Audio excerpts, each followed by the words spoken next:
Welcome to Brandstorm, the show that talks to people behind America's brands. I'm Dan Trzynski, president of Platypus Advertising and Design. And I'm Nancy Christopher, the PR director at Platypus. Our topic today is brand confusion, and our guest surely knows all about that. His name is Bob Menefee, and he is the development director with Variety, the children's charity of Wisconsin. Hi, Bob. Hey, Dan. So Bob and I had lunch about 2 or 3 months ago, and I realized I was suffering from brand confusion because Bob and I worked together when you were with Marcus Theaters years and years ago. When we started talking about you were with Variety, I immediately thought Variety Club. And you said, well, that's not wrong, but it's not currently accurate. So tell me a little bit about how the evolution of that brand is taken and a little bit more about what you're doing now.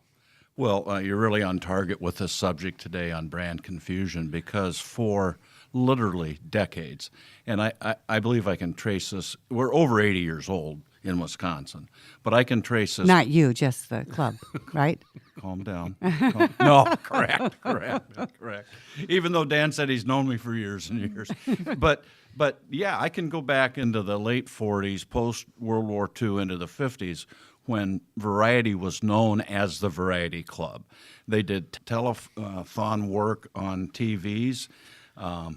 Steve Zazama would take his entire parking lot, tented up, and it was the final Saz Fest, the final festival in Milwaukee of the summer, and literally hundreds of people came, and the funds went to the Variety Club. It was decided by Variety International, supported by Variety of the United States and all the tents within Variety in the United States, that club sounded too inclusive. It sounded like, if I'm going to be in the club, what do I do? I think I even asked you that. I said, well, how do you join? No, you did. You did. And I joined. There was an enrollment document. Okay. And I think in order to be a club member, Dan and Nancy, it was $50 or something like that. But I really think as the business opened to all people in all genders, all ages of life, about 20 years ago, the thought of a club sounded just too inclusive. And to broaden that up then, the decision was made, international, that it would be Variety, the children's charity. And of course, here it's Variety, the children's charity of Wisconsin. In California, there's Variety, the children's charity of the desert, Variety, the children's charity of Southern California. So every chapter has its Iowa, own name. Illinois. But it has its roots in entertainment, and I love the story about how it all got started. Can you tell us about that? Yes, I can. A little girl, infant, was left in a theater in Pittsburgh nearly 90 years ago. And after the movie was over, the janitorial crew came in to clean up, and they found this child in a basket with a note pinned to her blanket that said, "Hi, I'm the mother of this child. I have 4 other children at home that I can't care for, and I know that people of show business are so caring. Would you take my daughter?" And, of course, those guys and gals cleaning up the theater said, well, we're going to do something here. And there was a bit of a business club centered around the theater. Kind of the hub of the theater was the janitorial people. Back in the day, there were peanuts, not so much popcorn. So there was the peanut roaster and everybody else, probably the guy that owned the building, the guy that ran the projector. And they took the child and cared for that child until they could find a foster home for the child. We're so, I guess, excited about being able to provide collectively as a group for another individual. They said, we need to do more of this. So in Pittsburgh, Pennsylvania, Variety Club was formed, and the word spread throughout the country. As you kind of imagine, during the Depression and then coming out of the Depression, and the economy improved throughout the United States, and movies boomed, right? When all the guys came back and the baby boomers were born, one of the key pieces of entertainment was going to the movies. So Hollywood got involved, the studios got involved, the projection equipment people, the lighting people got involved, and that is the case today. That throughout the United States, especially, not so much internationally, but throughout the United States, it's about cinema and other friends of cinema supporting the variety children and their families. So do other theater groups, I know Marcus is really involved in Variety of Wisconsin. Do other theater groups across the country, I mean, is that their charity of choice? Or Variety is one of the charities of choice for almost all cinemas across the United States. The Will Rogers Foundation is another one because of the work that Will Rogers had done. But collectively, those two, I think, are the charities that the cinema industry looks to put all their support behind. So through the years, the name kind of stayed. It's always been about children, but I think kind of the focus, especially here in Wisconsin, has changed a little bit. You're now helping kids with special needs? As you said, Nancy, each tent or charter, if you please, across the United States has a focus. Some it's for any child in need, that's very broad. Others is around entertainment from the stage standpoint, that children of special needs are able to perform on stage in a live audience and work through any physical disability or any physical limitation they have of any kind, building a great deal of self-confidence. Bicycling and mobility overall, I think, is very consistent. And mobility is about, as you can imagine, a ramp into a home, perhaps widening the doorways within homes to accommodate a wheelchair into bedrooms and throughout the house. And some lifts are more intricate than just a ramp up. Some of them are mechanical. And as the children age, that requirement for assistance to get into the home is really important. And Nancy, I think you touched on it when you talked about bicycles. One of the really fun and, if you please, sexy parts of what our Variety Wisconsin chapter does is work with Emery Cycling Shop on Lisbon Road and a couple other locations throughout the state to customize, adapt a bicycle for specific need that the child has. That bicycle might be a hand pedal bicycle because of some limitations with the lower limbs. It might have different size brake handles or different tension in the brakes for the child to manage that bike. And many of the bikes, 30-40% of them, have a handle on the back and a brake on the back, so a caregiver may assist that child depending on the amount of traffic they're in at a park or whatever, and any need that child might have. But the most rewarding and exciting thing, and we do surveys with the families after they get the bikes, it's about improved physical condition and improved self-image. That those boys and girls are able to now get onto the sidewalk with their cousins, with their siblings, yeah, with they their can neighbors. do what other kids are doing now. Absolutely, hit it right on the head. And they feel so good about that, right? Sure. Yeah. Sure. Well, it's interesting, too, that, again, my perception of Variety Club was this national organization, and now that it's kind of been really localized, I think it's a great story to tell, too, about how the monies you raise, and that's primarily your role, is getting more people involved, stays in the community now, correct? And it's going right to a specific child with a specific need, whether it be the bicycles. And I think you talked about camps too when we were. Well, I just want to confirm how on target you are as it relates to how we deal with the funding. I think you said direct. That's the key word here. That we can tie a donor directly to that family.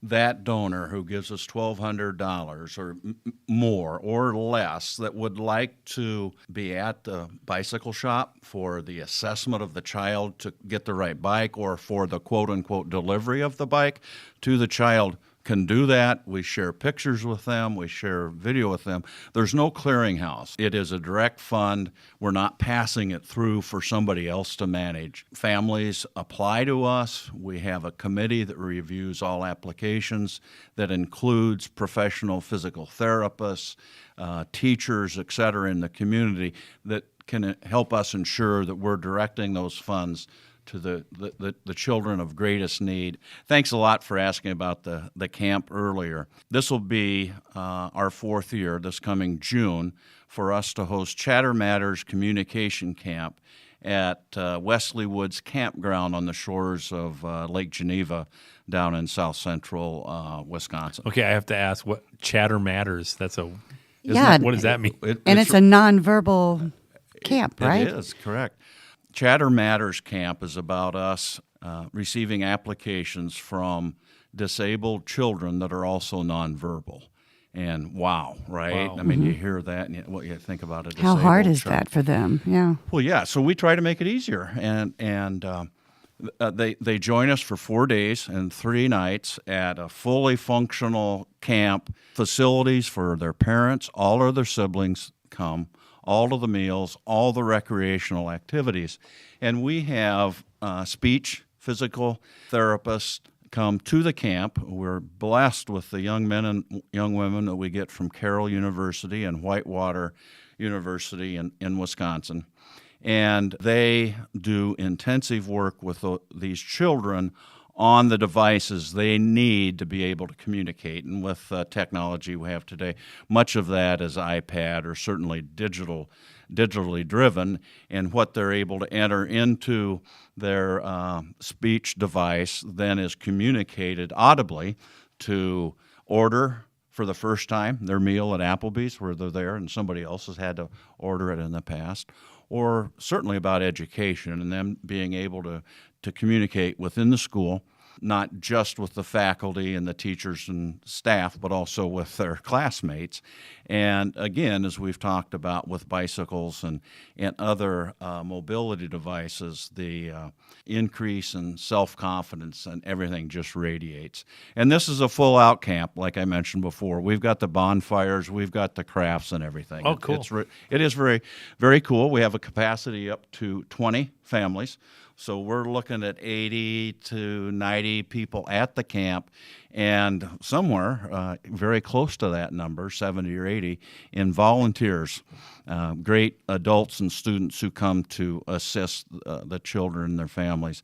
And this is really neat, that the families now get to go to camp together. Nobody's left behind because of any ability to cover everybody's needs in the family. They share that time together and really, really improve the communication within the family. Bob, when you are a nonprofit, as you are, Yes. and you don't have advertising dollars, how do you go about letting people know who you are and what you do? That's very challenging for us. As I mentioned before, in the 50s and 60s with telethons, wow, you were out there And that's just my recall. just after the news, Right. and you can't get it any better than that. We are under an umbrella, I guess, of marketing awareness, looking at several ways that we're going to approach that. And I just left a lunch meeting targeted specifically on what you ask about, Nancy. And we're looking first and foremost at social media. Thank you, Dan. You directed us in that area several months ago in that first conversation. It was great, and then that's how I met you, Nancy, and thank you. But we continue to look at broadcast media, perhaps broadcast TV, based on the meeting that we had today at lunch.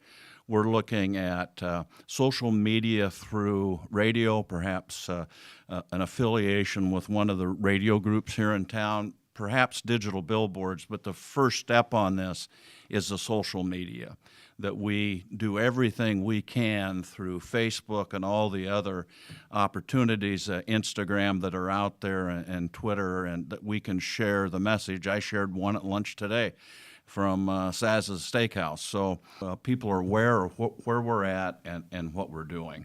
And I would guess that the success stories of the children is something that really, those stories are heartfelt, and people get wrapped up in the emotion of that. And I would expect when you use social mediums that you're going to have a lot of success stories on your social pages. Right. Our first crowdfunding was in 2016, and charities are of different sizes and get different income levels and standards. I'll just say this about ours, that the response within the first 36 hours of the first crowdfunding we did, specifically for young George Highshaw, we had a video that we were able to post on this appeal. The video of George and his father, Senior George, was amazing. We thought we'd get a couple thousands of dollars. We quickly passed that and passed it again and again, to the extent that we had to modify our call to action to say, okay, folks, we're now going to fund additional bikes. We've got George covered. Thank you, everyone out there, and off we go. And then, of course, this just ran for 14 days, the most active for the first 3 or 4 days. And at the end of that period, we were able to post the success we had, the children we impacted, and it is special, Nancy. It is. It makes me feel see good. The children respond. I mean, it's puppies, kitties, and kids, right? I mean, Right. who Exactly, doesn't want but to help in those Wisconsin's categories? But Wisconsin is also a very benevolent community, and it makes me feel good to hear stories like that people really step up. Yeah, I think that's part of any discussion about a nonprofit, and it reaches across border to border, right? That the whole United States has been, and we saw recent examples of that, where there have been catastrophic issues that affected families and how well people responded. And yes, I believe the people of the Midwest, the people of Wisconsin specifically, are very caring and very willing to help those in need. You also have some events that are pretty big for fundraising as well. We do. Probably our most significant event is the Ben Marcus Memorial Variety Golf Classic that we have each July down at the Grand Geneva Hotel and Resort. Ben Marcus's name on it because Ben Marcus, clear back in the 30s and 40s, was involved in variety and that whole cinema tie to variety. That's an outstanding event. We get between 140 to 180 golfers each year. We also have a spring golf outing very close to your offices here at Western Lakes. Greg Essig does a great job hosting that for us. Recently, this will be our 3rd year, we started a Sportsman's Classic that we have at the Highlands Hunt Club up in Cascade. The response to that has been outstanding. We had like 26 folks turn out the first year. It was 44 plus this past December. The next one is Friday, December 1st, and we're kind of wondering how we're going to manage all of those guys and gals. And by the way, Dan, I know Right. you're an outdoor enthusiast. Right. We had 9 ladies there last year that knocked the clays Oh, down. yeah. Wow. Love the flurry stand, love everything else about it. So that's neat. And Nancy, by the way, to any listeners, this is not set up. We don't have any shared notes but Nancy, the things we do, we started about 18 months ago a ladies group called Love, Ladies of Variety. And we've had 8 gatherings solely for the ladies. Men are welcome, but the ladies and the activities they partake in are tied much to their interest, and it's Bad Mom's Christmas. I think it'll be a week. I love that name. Yeah, and it's a new movie kind of how I released in feel every November. year. Okay, It's okay. at the Bistroplex. There's over 100 ladies now registered for that. They have a great time. The theme is tied to whatever the movie was, Mamma Mia at one time, and Grease, and now Bad Moms. So that's probably the reason that men aren't invited, just given that title. But So it's the movie. It's it the is. movie. That's the That's movie. why it's That's called the Bad title. Mom. Okay, Yeah, okay. Bad Moms. And so, yes, and that's something that we've been able to accomplish in the last 2 or 3 years. It's grassroots, if you please, Dan, but in a way to improve our brand awareness. And obviously, as we do that, we correct from Variety Club to Variety, the Children's Charity of Wisconsin. If people want to get involved with you specifically here, tell us a little bit more about how they could do that. I can be reached email Bob at variety, VARIETYWI.org. Our office number is 262-777-2090. That's 777-2090. Our offices are in Elm Grove. We have outreach throughout the state from Green Bay to Eau Claire, Janesville, and Kenosha. Thank you so much, Bob. It's a really great cause, and the person at the helm of raising the money for this wonderful organization is the right one. Thank you, Bob. Thank you very There's much. No question.